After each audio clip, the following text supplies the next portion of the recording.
Now, within some organization, there are hundreds of servers to be monitored, and therefore it is not possible to monitor your servers manually. So there are tools like SolarWinds DPA, which stands for Database Performance Analyzer, that you can use to monitor your database servers for performance issues and send you notification based on whatever you would have configured, right? So in this lesson, we're going to be taking a look at how you can download and install DPA and monitor your databases. Now, this is just an introduction to DPA, right? We're not going to be going in depth, but it's good that you're familiar with this tool as a database administrator. Not a requirement for landing a job, but it's good to know. Now, one thing to note, this video is an updated video to the course. So the database that I'll be installing my DPA repository to is a SQL Server RDS instance. However, you can still use the instance you created initially at the start of this course. To download SolarWinds DPA, you're going to go to solarwinds.com/database performance analyzer. Now, this is a paid tool, but you can download a free trial and it's functional for 14 days. So here I'm going to select download free trial. Here you're going to need to provide some information to continue. Now here you need to provide a business email. Your regular Gmail or say Outlook won't work. You'd have to use like a work email to complete the download. Here I'm just going to select proceed to free download. Now from the drop down, select your version operating system. So I'm on Windows, then just select download now. Once the download is complete, just launch the executable file. Let me execute this. Now the installation will be pretty quick. It will be completed within 5 minutes. And it's also dependent on the speed of the computer because this machine that I'm using is extremely slow. And you'll see how quick it completes. Select next to continue. Select next. Accept the terms and license agreement and then select next. Confirm and then select next. Let's close these two windows so you can see clear. You can change the installation directory if you wish. However, I'm going to select next to continue and then select install. Nothing to do here. The process is still running. Now to complete the installation and configuration, go to your browser and you're going to enter this URL. HTTPS, localhost and the port. So let's launch the browser. So here I'm just going to hit enter. Now one thing to keep in mind, this will take a little time to come up. So let me go ahead and select finish here.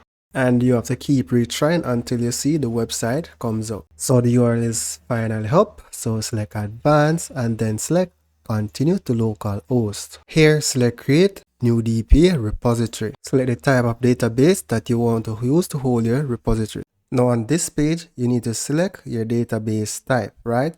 So at the time of recording this video, which is later than when I initially created this course, as this video is an update, I'm using a MySQL database instance that is hosted in AWS. However, you can continue the configuration with the SQL Server instance that you previously created, right? So here, I'll just be providing the host name, port, and the user for the repository for DPA. So let's select next. Then I'll be selecting a database which I created in advance to hold my repository. Then select next. Here you need to provide your name and an email address before you can continue. Then you can go ahead and create the repository. The repository has been created and the next step is to basically register a database instance to monitor. So select register database instance to monitor. So here you just need to select the database that you'd like to monitor. For example, SQL Server. And then select next. Then here you need to provide like your host name and the monitoring user and then select continue, right? So what I'll be doing now is switching over to an actual DPA instance where a lot of activity is happening so you can see what it looks like. So this is what DPA looks like when you have a bunch of database monitoring, right?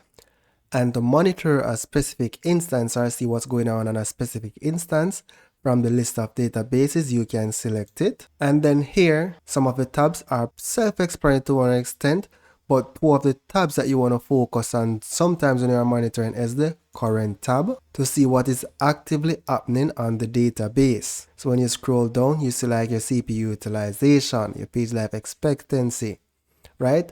Your disk write latency, so on and so forth. So if there are any form of blocking happening on the server, you can see your blockings here. as well as you can set up alerts for your blocking. So once blocking is occurring for say a minute or two, you can set up an alert in DPA to receive that notification. Another important tab is also the resource tab. You can see like the average active sessions, batch requests coming to your servers, how frequent blocking happening, the rate of transactions, right? And you can also, now to your left, you can access like your memory utilization. So these are metrics that you would analyze to determine if your SQL Server needs more memory. So for example, if you see that your page life expectancy is constantly dipping under the 3000 value, that is an indication that you need more memory, right? Now, the OS memory utilization is one that is subjective because, as you know, for SQL Server, you can cap your SQL Server instance memory. So for example, if you have 100 gigs and you cap your instance memory at 50 gig, then your OS memory utilization will be just about the 50% utilization mark. So that's one thing that you'd have to keep in mind with the memory utilization.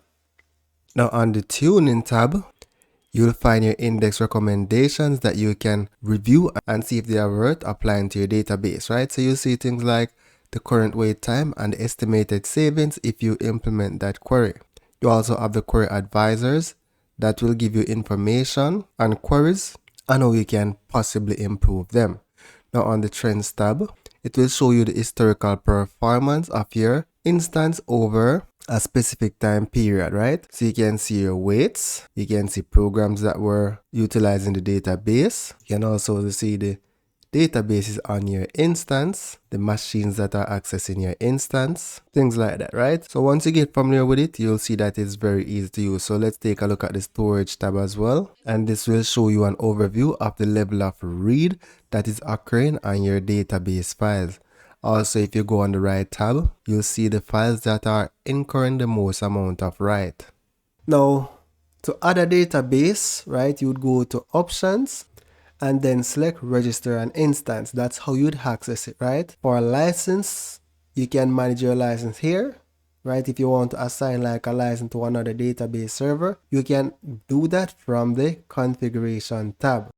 Now for users and contacts is where you can create and configure users. Like if you want to use LDAP authentication, you can do it from the user contacts. Now for metric and reporting, this is where you can set up your alerts. So if I select manage alerts, you'll see some standard alerts that I have in place. So for example, database replace, CPU utilization, so on and so forth, right? So those are just a few things that you need to be aware of with SolarWinds DPA. Like I said before, this is just an introduction, so you can know about this tool when you do land your database job, so it doesn't seem foreign to you. At least you have some familiarity with this tool. So if you're watching this video on YouTube, you can check out the full course on Udemy, SQL Server Administration 2022. The link will be in the description of this video.